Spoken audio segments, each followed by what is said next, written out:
Good evening and welcome viewers. In this lecture, we will discuss about probability current density. In our last lecture, we were discussing about wave function.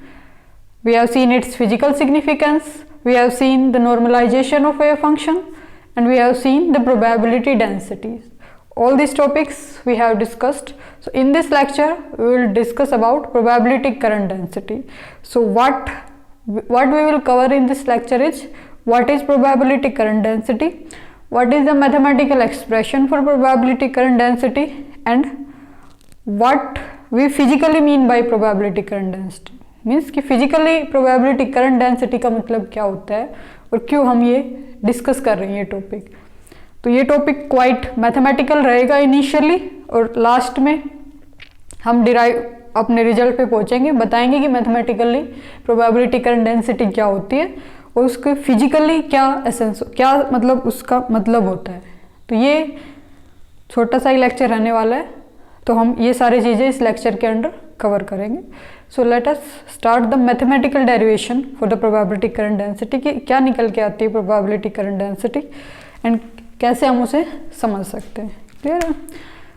तो हम कहाँ से start करेंगे. हमें पता है कि भाई स्क्रोडिंजर टाइम डिपेंडेंट इक्वेशन है, वो क्या होती है, हम वहाँ से स्टार्ट करने वाले. तो we know that the Schrodinger's time dependent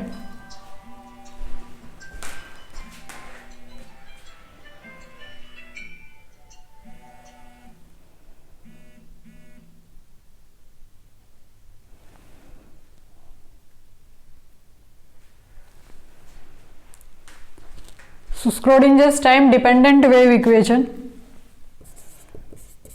ये हमारे पास किस फॉर्मेट की होती है.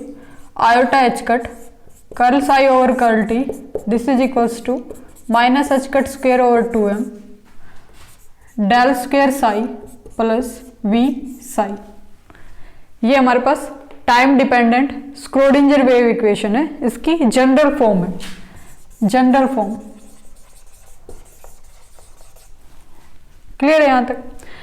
उसके बाद हम क्या करेंगे कि हम इस इक्वेशन को, let say this is equation first. So now we will multiply equation first with complex conjugate of wave function psi. Psi के complex conjugate means psi star से इक्वेशन फर्स्ट को मल्टीप्लाई करने जा रहे हैं. तो we left with iota H cut psi star curl psi over curl T this is equals to minus H cut square over 2m psi star del square psi plus V psi star Sai. Name this equation is equation second. ठीक है, हमने इसको equation second naming कर दी. उसके बाद हमें क्या करना है, इक्वेशन फर्स्ट का हमें कॉम्प्लेक्स कंजुगेट लेना है. तो on taking complex conjugate of equation first का कॉम्प्लेक्स कंजुगेट लेंगे. तो क्या आयोटा माइनस आयोटा हो जाएगा एंड साई इसके कॉम्प्लेक्स फंक्शन से रिप्लेस हो जाएगा. तो इक्वेशन हमारे पास क्या बनेगी, minus iota H cut curl psi star over curl T this is equals to minus H cut square over 2m del square psi star plus V psi star. So ये इसके complex conjugate लेने के बाद हमारे पास ये equation आई है. Now हम इस इक्वेशन को क्या करेंगे, इस इक्वेशन को हम साई से मल्टीप्लाई करें. Let us name this equation third. So multiply equation 3 by Sai.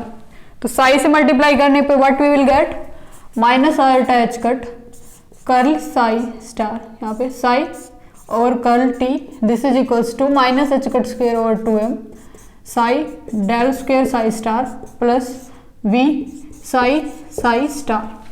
Name this equation as equation 4. तो ये हमारे पास चार इक्वेशन इस तरीके से आ गई. अब उसके बाद हमें क्या करना है, इक्वेशन 4 को इक्वेशन सेकंड में से सब्ट्रैक्ट करना है. तो इन सारी बीच की चीज़ों को हम इरेज कर दे, स्पेस की कमी हमारे पास. तो इसके बाद की एक्सप्रेशंस को हम यहाँ पे लिख रहे हैं. तो क्या करना है, subtracting equation 4 from equation second में से 4 को सब्ट्रैक्ट करना है। तो क्या बचेगा हमारे पास, सेकंड ये इक्वेशन है, फोर्थ ही है, तो सेकंड और फोर्थ को ही रख लेते हैं, बाकी को इनको हटा देते हैं यहां से। तो क्या हमारे पास लेफ्ट हैंड साइड में क्या बचेगा,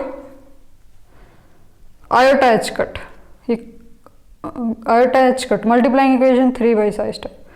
तो ये आएगा हमारे पास iota H cut, iota H cut common आ गया यहाँ पे। तो इक्वेशन थर्ड हमारे पास क्या थी,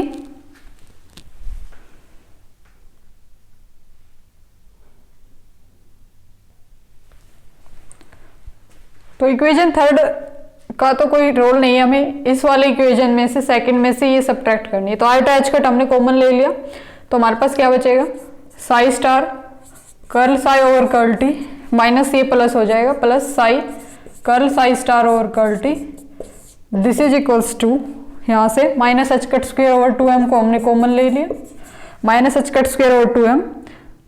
तो ये इस वाली चीज में से ये क्या आ जाएगा, psi star del square psi minus psi del square psi star and V psi psi star, ये प्लस का और ये माइनस का ये कैंसिल आउट हो जाएंगे। तो ये हमारे पास let's say this is equation 5। तो ये इक्वेशन हमारे पास आएगी। तो इस इक्वेशन की हेल्प से इस इक्वेशन को हम फर्दर कैसे मॉडिफाई कर सकते हैं, क्या कह सकते हैं इस इक्वेशन के विषय में। तो इस इक्वेशन को हम ऐसे इस फॉर्मेट में लिख सकते हैं, आयोटा एच कट कर्ल और curl T Sai star Sai. इस तरीके से इस फंक्शन को हम ऐसे एक्सप्रेस कर सकते हैं सिंपली, क्योंकि देखो अगर इसको हम ओपन करेंगे तो ये किसके इक्वल आएगा, कर्ल और कर्ल टी। इसका पार्शियल डेरिवेटिव करना है तो क्या करेंगे, first function as it is second के रिस्पेक्ट में plus second u into v लगाएंगे second as it is first का।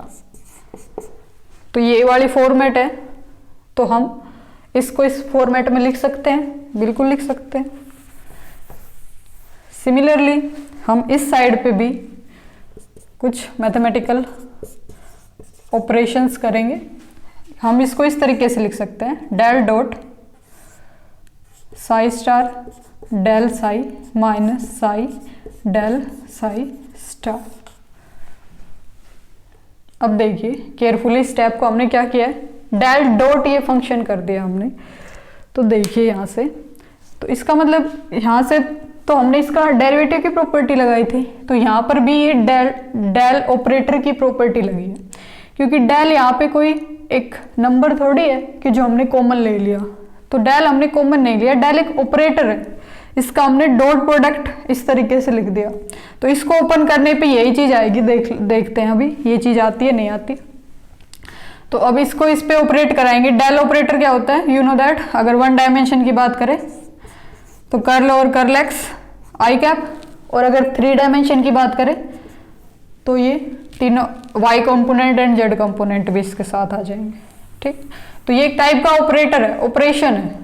तो ये अगर हम इसको इस पे ऑपरेट कराएं तो क्या आएगा हमारे पास, इसको कर्ल और कर्ल आर को हम इस पे ऑपरेट कराएं तो क्या आएगा, तो ये आ जाएगा डेल, पहले इस पे साई पे ऑपरेट होगा, साई पे इसको एज इट इज रख लेते हैं, पहले को एज इट इज, इस पे ऑपरेट होगा तो डेल स्क्वायर साई मिलेगा। फिर उसके बाद पहले इस पे ऑपरेट करा रहे हैं, इसको एज इट इज रख लिया, इस पे ऑपरेट करा दिया। अब क्या करेंगे, इसको एज इट इज रखेंगे और इसको इस पे ऑपरेट कराएंगे। तो इसको एज इट इज रख लिया, इस पे ऑपरेट करा दिया। ठीक है, ये डेल इस पे ऑपरेट हो गया माइनस, अब ये वाला डेल इस पूरे फंक्शन पे ऑपरेट होगा, यू इंटू वी लगा दो। तो ये फर्स्ट एज इट इज इसके ऊपर माइनस साइन साथ चलेगा। अब क्या करेंगे, ये वाला एज इट इज और इस पे पहले पे। ठीक है, तो यहाँ से del psi star del psi star ये कैंसिल माइनस के, तो हमारे पास क्या बचा, psi star del square psi minus psi del psi, ये वाली चीज ही है। तो इसका मतलब हम इसको ऐसे रिप्रेजेंट कर सकते हैं। क्लियर है, तो इस तरीके से हमने इसको ऐसे रिप्रेजेंट किया है। सो नेक्स्ट स्टेप क्या है, अब यहाँ से एच कट को कैंसिल कर देते हैं बोथ साइड। एक एच कट कैंसिल हो गया, तो एच कट कैंसिल हो गया, आयोटा को इधर ले आए, आयोटा इधर ले आए, तो ये फॉर्मेट बची हमारे पास। तो हमने इस वाली चीज का नाम, इसको हम क्या कहते हैं, पढ़ के आए हम, साई स्टार साई क्या रिप्रेजेंट करता है, probability density, probability density, probability density and इसका सिंबल हमने रो से रिप्रेजेंट कर दिया इसको। और जो ये वाली क्वांटिटी है, अब देखो ये एक नंबर आएगा तो इसको यहाँ भी लिख ले तो कोई ज़्यादा फर्क नहीं पड़ेगा। तो ये minus H cut square 2mi iota into psi star del psi minus psi del psi star, this is equals to probability current density, probability current density, this is equals to probability current density and इसको हम एक letter जे से represent करते हैं। ठीक है, तो हम इसको और शॉर्ट फॉर्म में अगर लिखना चाहें तो कैसे लिख सकते हैं, कर्ल ओवर कर्ल टी रो, ये माइनस इधर आके प्लस हो जाएगा, तो ये वाली चीज़ है जे। ठीक है, तो plus H cut over 2m iota del, sorry हम इसको जे लिखते हैं ना, जे लिख रहे हैं, तो del dot J, so this is equals to 0। तो ये वाली जो फॉर्मेट आई है हमारे पास, इसको हम बोलते हैं इक्वेशन ऑफ कंटिन्यूटी। ठीक है यहाँ तक, तो ये so this is known as equation of continuity, this is known as equation of continuity.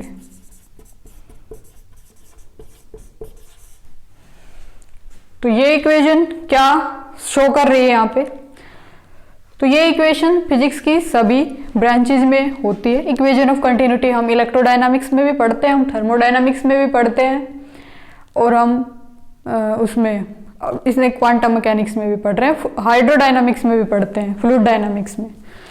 तो उन सभी जगह पे इसका अलग अलग एसेंस होता है। कंजर्वेशन, यहाँ पे ये किस चीज़ का कंजर्वेशन रिप्रेजेंट कर रही है, प्रोबेबिलिटी करंट डेंसिटी का कंजर्वेशन, प्रोबेबिलिटी का कंजर्वेशन रिप्रेजेंट कर रही है यहाँ पे।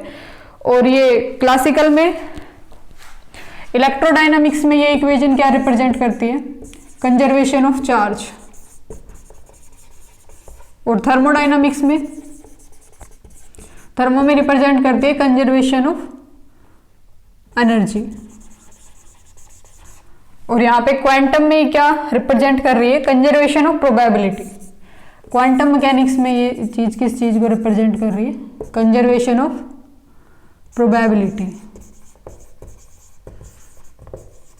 अब इस चीज का मीनिंग समझते हैं कि कंजर्वेशन ऑफ प्रोबेबिलिटी का क्या मतलब है, और जे प्रोबेबिलिटी करंट डेंसिटी क्या होती है, मतलब फिजिकली इसका क्या मतलब है। ठीक है, प्रोबेबिलिटी डेंसिटी हमें पता है कि प्रोबेबिलिटी पर यूनिट लेंथ की बात कर रहे हैं, प्रोबेबिलिटी पर यूनिट वॉल्यूम या प्रोबेबिलिटी पर यूनिट एरिया, जो भी जिस भी एस्पेक्ट में हम मेजर कर रहे हैं उसी एस्पेक्ट में वो मॉडिफाई हो जाएगा उसी के अकॉर्डिंग। ठीक है, पर ये प्रोबेबिलिटी करंट डेंसिटी का क्या मतलब है, तो इसका सिंपल सा मतलब है कि किसी भी सरफेस के थ्रू कितनी प्रोबेबिलिटी, मतलब कितनी पॉसिबिलिटी है कि पार्टिकल जा रहा है या आ रहा है। ठीक है, प्रोबेबिलिटी फ्लक्स क्या होता है, जैसे हम इलेक्ट्रिक फ्लक्स, मैग्नेटिक फ्लक्स पढ़ते हैं, तो किसी यूनिट एरिया में से कितने, मतलब इलेक्ट्रिक फील्ड लाइंस क्रॉस कर रही है नॉर्मली। ठीक है, ठीक इसी तरीके से किसी यूनिट एरिया में से कितनी प्रोबेबिलिटी नॉर्मली है, मतलब पार्टिकल के मिलने की, तो उस चीज का मेजर क्या देता है, प्रोबेबिलिटी करंट डेंसिटी। ठीक है, तो इसका अल्टरनेट नाम इसका प्रोबेबिलिटी फ्लक्स भी है, कि किसी भी एरिया के थ्रू उसकी पार्टिकल की कितनी प्रोबेबिलिटी फ्लक्स है, उस चीज का मेजर है प्रोबेबिलिटी करंट डेंसिटी। तो ये जे आपको बताना पड़ेगा कि इसका क्या मतलब होता है, प्रोबेबिलिटी करंट डेंसिटी कोई भी अगर वेव फंक्शन साई आपको गिवन हो, प्रोबेबिलिटी करंट डेंसिटी पूछी हो, तो हम ये एक्सप्रेशन लगा के ऐसे उसका कॉम्प्लेक्स कंजुगेट लेके डेल ऑपरेटर ऑपरेट करके इस तरीके से हम फाइंड आउट कर सकते हैं। और ये इक्वेशन ऑफ कंटिन्यूटी होती है जो किस चीज को बता रही है कि प्रोबेबिलिटी कंजर्व है। ठीक है, तो ये था हमारा आज का topic. In our next lecture we will discuss about operators and observables. Till then stay tuned. Thanks for watching.